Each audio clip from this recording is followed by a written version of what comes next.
Hi friends, welcome to my YouTube channel Code with Kirti.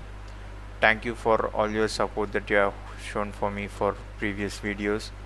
Thank you so much. And for this video, what we are going to discuss is about contents duplicate problem, which is in LeetCode. I am providing the link in description. What we have to do in this problem is we'll be given a set of array, for example 1 2 3 1, and we have to find whether this array contains duplicate element or not. For this example 1 2 3 1, we are having one here and we are having another one here, so we can say that there is a duplicate element as 1, so we have to return it, the output as true. Let us take an example 1 2 3 4. We are checking 1 is there, no 1 is not there anywhere else.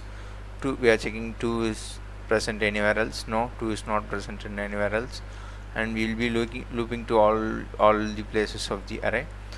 There is no duplicate element, so we have to return it as false. If we take this example, 1 is repeating more than one time, so we are having duplicate elements and we have to return it as true. The concept that we are going to, the data structure that we are going to use here is set.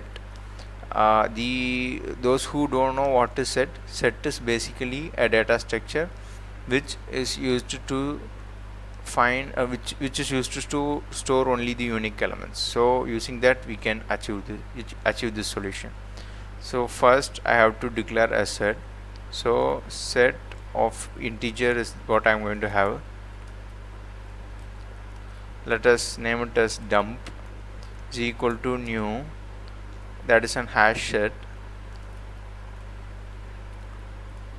So I have declared a set named dump. Now I am going to loop through all the elements of the array. I am going to initialize a variable named int, and I have to go till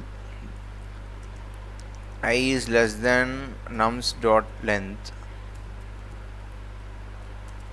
I am incrementing each and every variable. The first thing I have to check is whether the element is present in the set or not. So I have to check dump dot contains nums of I. This will give me whether that is a duplicate element or not. So whenever there is a duplicate element, we have to return it as true. So that will come out of the loop and the program will get over and we'll be getting the output. So if that is not present, then we have to add that element into our set. Finally, if there is no duplicate elements, then the loop will get over and we have to return false.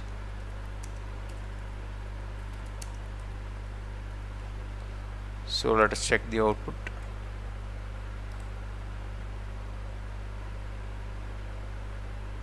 Yeah,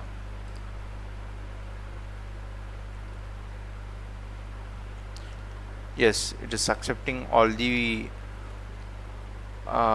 test cases. Yes, 18 of 18 is passing. And thank you friends, thank you for seeing this video this much time, and if you like the video, please do share and subscribe. Thank you so much.